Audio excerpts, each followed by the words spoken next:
What? There's several things there, and they're all really good. First off, if you're not engaged in the content, it's hard to believe that anyone else will. So passion is really important. That's why when we go back to, again, and I'm thinking from this Invodo lens of producing videos to sell products on product pages, which is so much, it's not all of what we do, but it's so much of it.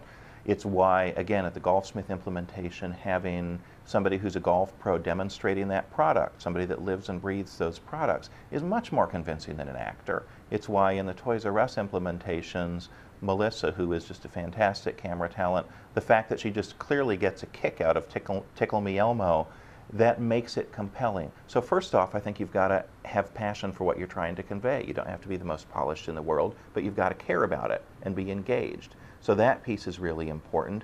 Once that happens and you just make that little bit of magic there, then getting found, there's a whole lot of both art and science, and you and I both know this, to SEO and getting videos found in terms of the meta tagging, in terms of the transcriptions, which we were just talking about, in terms of keeping up with the daily changes in the Google algorithms. But there is so much low-hanging fruit there, because I'm going to use my name for an example. Sure. If I Google the name Russ Summers, and I'm not the most popular guy on the planet, but there's about 2.3 million text results.